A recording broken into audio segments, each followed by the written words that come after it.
आप संसार के किसी भी कोने में रहें, आप पर कभी कोई संकट नहीं आ सकता, आप पर कभी कोई मुसीबत नहीं आ सकती, आपके घर में कभी कोई धन की कमी नहीं रहेगी तथा माँ लक्ष्मी की कृपा सदैव आप पर बनी रहेगी। इस कहानी में बताई गई बातों पर यदि आप अमल करते हैं तो आप हमेशा तरक्की ही करते जाएंगे। प्राचीन काल समय में एक जंगल में एक बरगद का बहुत पुराना पेड़ था। उस पेड़ पर हजारों पक्षी निवास करते थे। उसी वृक्ष पर एक कौवा और कौवी का जोड़ा रहता था। उनमें दो छोटे छोटे प्यारे प्यारे बच्चे थे। गर्मी के दिन थे। दोपहर में कौवा व कौवी दोनों अपने घोंसले में आराम कर रहे थे। तभी अचानक से बाहर कुछ गिरने की आवाज़ आई। कौवी ने बाहर निकलकर देखा तो एक चील कहीं से हीरों का हार उठाकर लाई थी। वह चील उस हीरे के हार को उस पेड़ पर रखकर उड़ जाती है। जब चील उड़ जाती है तब कौवी उस हार को उठाकर अपने घोंसले में ले आती है और बड़ी प्रसन्न होती है और इतरा कर कहती है कि स्वामी देखो मैं कैसी लग रही हूँ, मुझे ये हीरों का हार बाहर मिला है। देखो मैं इसे पहनकर किसी राज्य की राजनी लग रही हूँ। मैं इसे पहनकर जब बाहर निकलूँगी तो सब मुझे से जलने लगेंगे, कितना मज़ा आएगा। तब कौवा कहता है कौवी तू हार देखकर पागल हो गई है, मज़ा नहीं आएगा, सजा आएगा। यह हार तुझे जहाँ से मिला है वहाँ रखा, यह गले का हार नहीं फांसी का फंदा है। कौवी कहती है तुम तो पागल हो गए हो, फालतू की बातें करते हो। कौवा कौवी को बार बार समझाता है परंतु कौवी समझने को तैयार नहीं होती है।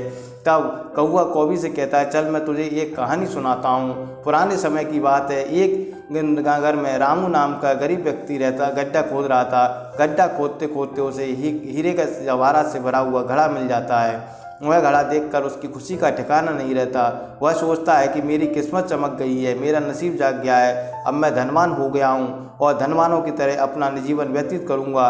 वह अपने आसपास देखता है कि कोई देख तो नहीं रहा। वहाँ एक पेड़ के नीचे एक महात्मा जी बैठे हुए थे। रामू उस कलश में से कुछ हीरे जवाहरात लेकर उन महात्मा जी के पास जाता और कहता है कि गुरुजी मुझे आपकी कृपा से यह हीरे जवाहरात से भरा कलश मिला है, मैं इसमें से कुछ हीरे जवाहरात आपको भेंट करना चाहता हूँ। वह महात्मा जी कहते हैं यह धन नहीं है, विष है। रामू कहता है कि महात्मा जी का दिमाग खराब हो गया है, जो धन को विष कह रहे हैं। महात्मा जी कहते हैं कि बिना प्रयास या परिश्रम के मिला धन विष के समान होता है। रामू वह कलश लेकर घर आ जाता है और उस धन से बहुत सारी संपत्ति खरीद लेता है तथा पूरे गांव में सेठ बनकर घूमता रहता है। गांव में अन्य लोग सोचते हैं कि रामू तो गरीब था, वह इतना धनवान कैसे बन गया।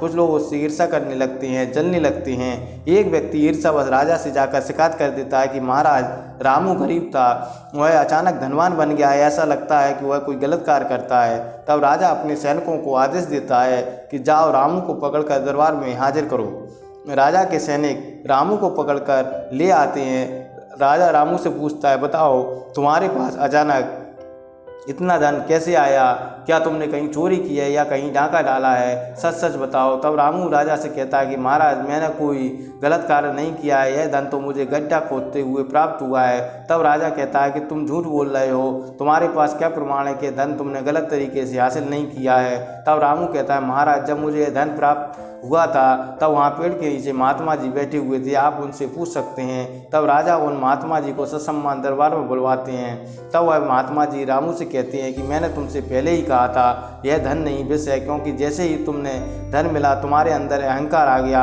और तुम दूसरों को नीचा दिखाने के लिए अपने धन की नुमाइश करने लगे, इतराने लगे। यदि तुम उस धन को धीरे धीरे खर्च करते तो किसी को तुम पर शक नहीं होता।